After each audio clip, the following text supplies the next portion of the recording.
Developing your essay, the power of examples.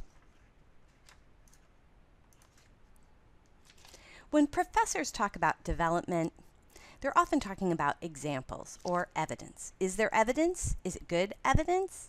Is the evidence explained? Or is it just thrown in there? Let's unpack that. What is good evidence? In general, it is evidence that we think is convincing and trustworthy. But evidence that seems convincing and trustworthy for your English class might be unconvincing and untrustworthy for your finance class. So once again, your audience and your purpose matter. In general, there are 3 kinds of examples.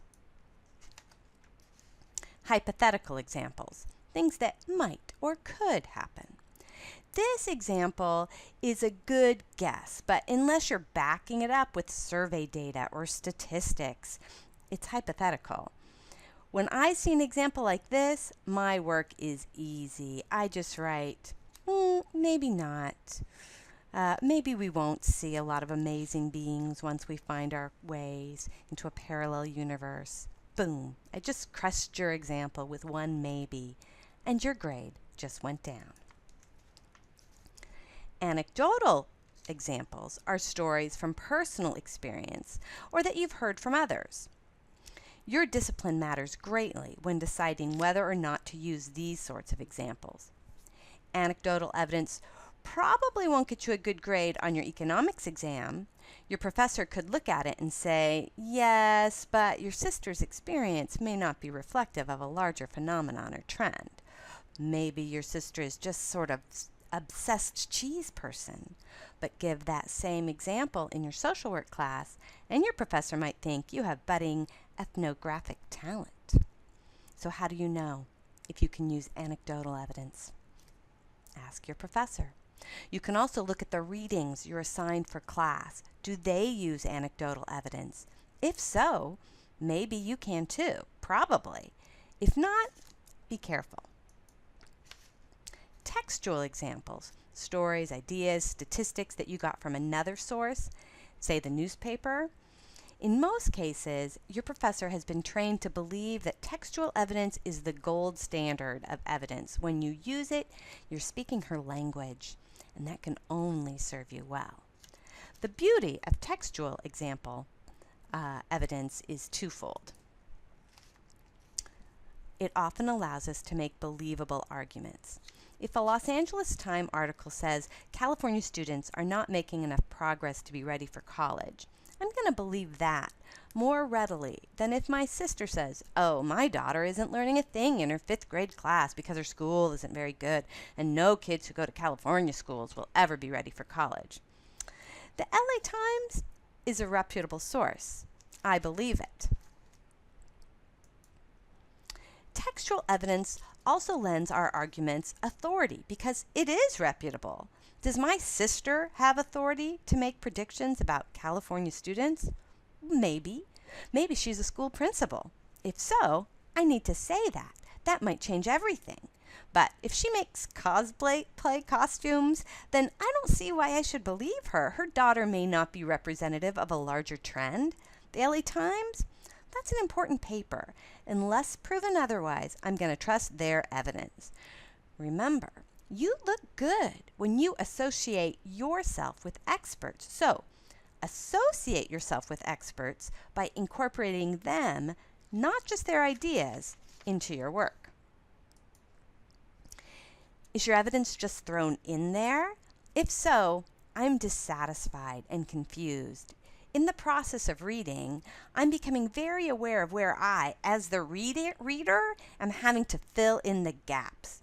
That makes me more aware that I'm evaluating this piece of writing, not just enjoying or learning from it. You don't want that. You want me in the enjoying place, because if I'm really pulled into what I'm writing, I can't think of anything bad to say. And if I can think of anything bad to say, you win. You get an A.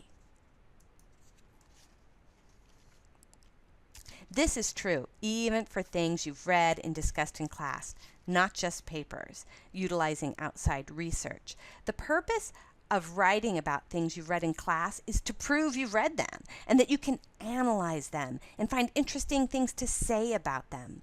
And here's a tip. Most professors think students never do the reading. So if you can throw in some evidence from class readings, you will wow me with your work ethic and your smarts. Let's look at some examples of all of this. Read this. The hardest part about balancing work and family is money. I have a lot of expenses, especially childcare, but it's worth it. This is from a paper about the struggles of balancing work and family. Who is this writer? Do we care? Are we having to figure out what she means about balance, about expenses? Can we paint a mental picture? It's pretty hard. Let's read this. The hardest part about balancing work and family is money. I'm lucky. I have a good job at a medical center. I work 30 hours a week and I get health care. And when I graduate, my boss promises me that she will hire me as a full-time RN. But ever since I had my baby, I struggle to make ends meet. On top of my usual expenses, rent, utilities, food, car insurance and gas, etc., I have countless baby-related expenses. The biggest of these expenses is childcare. My cousin Maria runs a family daycare, and she watches my 10-month-old Ava when I work or go to school. The daycare is Maria's business, however, and while she gives me a discount, I still have to pay her close to 10% of my income. I also have to cover diapers, clothing, extra laundry costs, formula, baby food, and that doesn't even include all the one-time purposes I have had to and will have to buy, such as Ava's crib, stroller, and car seat. Sometimes at night, when I'm paying bills and watching my pennies roll away and worrying about whether I'll be able to buy Ava the coat I need to get her before winter, I worry. And then I get scared. And then I feel my heart race and my palm sweats. I wish I didn't have to be so hard and so uncertain. But as hard as it is, I will always do my best for Ava. And every smile she gives me is worth all the trouble I see. Do you see the difference? Can you paint that mental picture now? Do you feel anything? I hope so. Good evidence can help us feel. It changes our minds or helps us think about a situation in a different way. When you were reading this, did you have to think about reading, or were you pulled into the story? If you were pulled in, the writer won. Now, read this. Although many people oppose prison nurseries, they can be good for the children of incarcerated women. Kids bond and learn better when they can stay with their mothers, even when their mothers are in prison. Now, this is from a paper on prison nurseries, which are programs that allow women in prison to keep their babies with them, usually for the baby's first year of life. Close your eyes. Do you remember what I just read you? I doubt it. There's nothing here. Let's read this. Many people oppose prison nurseries. For example, in her study of prison nursery programs, Sarah Yeager cites law professor James Dwyer, who says, "I don't think any children should be in prison."